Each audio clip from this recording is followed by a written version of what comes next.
علیما از قزاقستان در مرحله برگشت دور دوم از 16مین دوره مسابقات قهرمانی باشگاه‌های آسیا رو در خدمت بینندگان عزیز.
در این بازی میگیره محرمی بلند روی دروازه و باز هم اونجا انام پنالتی برای تیم پیروزی. پنالتی من نمیدونم آیا اسم موشن تصویر آهسته داریم یا نه. اگر مجددا تصویر رو ببینیم مشخص‌تر خواهد شد. بله اینجا متشکرم از کارگردان خوب برنامه. بله خطای هند واضح و مشخص درست از روی سر بازیکن پیروزی توپ رو با دست زد و حالا این ضربه زدن این ضربه بار روانی بسیار زیادی رو میطلبه. کریم باقری این کار رو خواهد کرد. در بازی با کوپدا مشتاق محرمی پنالتی رو از دست داد. این بار کریم باقری این وظیفه سنگین رو انجام خواهد داد. دروازه‌بان آماده قزاق رزیکوف در درون دروازه. کریم باقری بازیکن متعصب و تبریزی تیم پیروزی پشت توپ و مهار میکنه توپ رو. دروازه‌بان مهار میکنه توپ رو. ضربه محکم کریم باقری رو. درگیری همونجا پیش آمده که به هر صورت بازیکن پیروزی از کنار یاران قزاق این طرف میان و به کار خودشون میپردازن. زمین خودشون و خوب تا به اینجا دفاع کردن. محرمی علی دایی از اون توپایی بود که ایدئال برای اوست. حالا فرصت برای پیروزی. یه لحظه ورزشگاه به گمان گل نیم خیز شد اما توپ بالای دروازه تیم قزاقستان نشد. هنوز این تماشاگران گلی رو در این ورزشگاه ندیدن. حالا برای باقری از این طرف صداوی حرکت کرده. پاس باید رو به جلو باشه به همین ترتیب بزیک به عقب. حالا دایی فرصت برای او و باز هم از دست رفت و تبدیل به کورنر شد. یکی پس از دیگری موقعیت ها از دست میره و هنوز دروازه ها باز نشده. اینجا ببینیم کار تاکتیکی خوبی بود از ادموند بزیک و ضربه‌ای که دایی به توپ زد. محرمی فرصت برای پیروزی. یه لحظه باز همونجا واقعیت و پنالتی. باز هم پنالتی برای پیروزی. این بار کدام بازیکن خواهد زد؟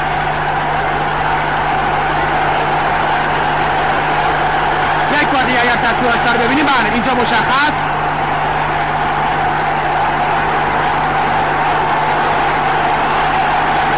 برسرک خطای پنالتی اعلام میشه. زدن این گل از روی نقطه پنالتی کار رو در نیمه دوم برای پیروزی تا حدودی آسان‌تر خواهد کرد. این بار علی دایی پشت توپ قرار گرفته. امید اول خط حمله تیم پیروزی در این میدان علی دایی.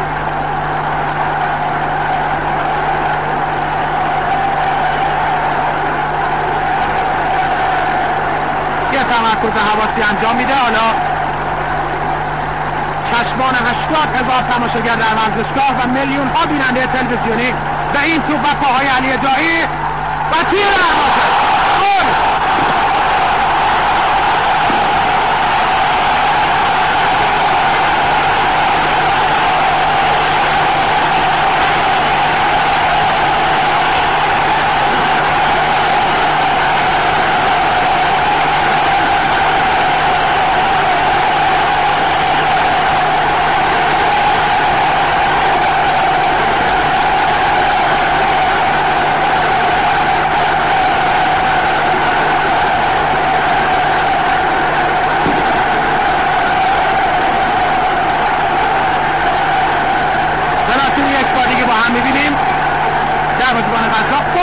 حرکت کرد و توپ بعد از برخورد به دستان او وارد دروازه شد.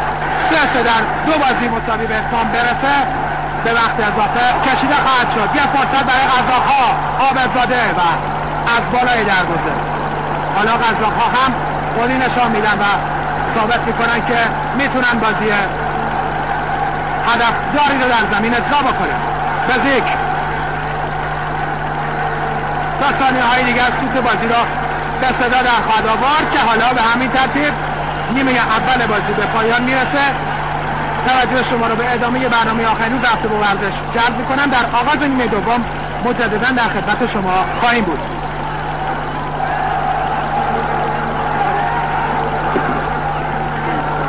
با سلام مجدد خدمت بینندگان عزیز و علاقه‌مندان به فوتبال. توپ میشه و کارنر، شاید 15مین کارنر تیم پیروزی در این مسابقه همین ضربه‌ای باشه که مهرداد میناوند خواهد زد. او میاد تا این کار رو با پای چپ انجام بده، با توی پا بلند به روی دروازه. علی دایی ضربه سخت، فرصت برای پیروزی، گل برای پیروزی.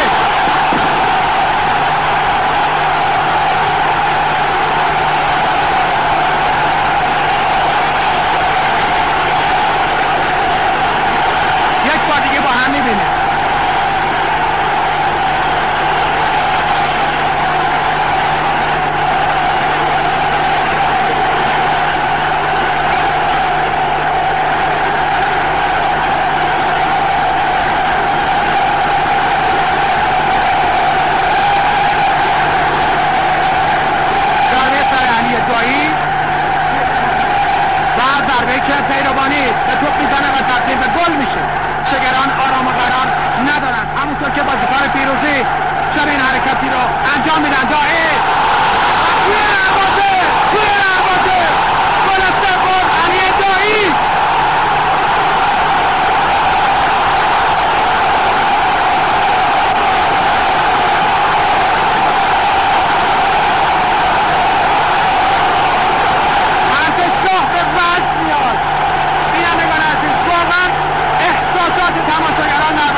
ظریفر محبوب همه اونجا هستن. برمیگردونه خط دفاعی قزاقستان توپ رو.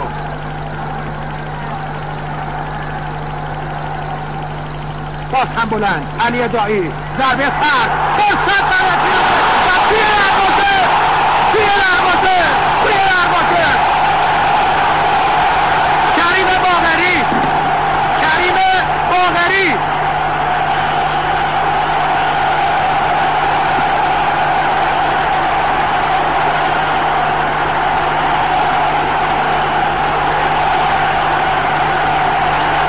دیگه با هم میبینیم این گل از کریم باقری توپ رو توی دروازه جا میده. پیروزی 4 قزاقستان 0.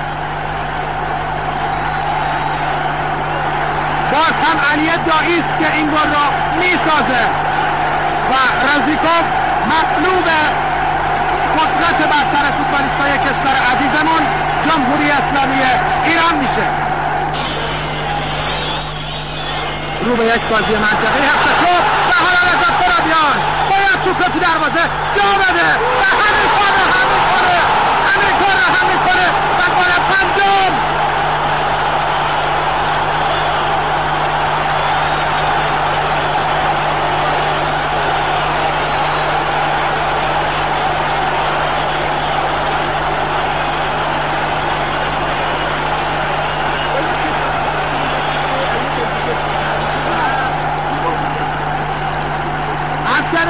ترابیان از گاز نفس بودن خودش استفاده میکنه و دفاع خسته تیم قزاقستان رو جا میذاره تا نتیجه رو 5-0 بکنه. حالا اگه پیروزی حتی یه گل هم بخوره باز هم صعود میکنه. رضا ترابیان گل 5م رو میزنه و با هم میبینیم این گل رو. شور و حال خاصی در ورزشگاه حاکم شده. تیم قزاقستان تیم آماتوری نیست، تیمی حرفه‌ای و آشنا با اصول حرفه‌ای فوتبال بود.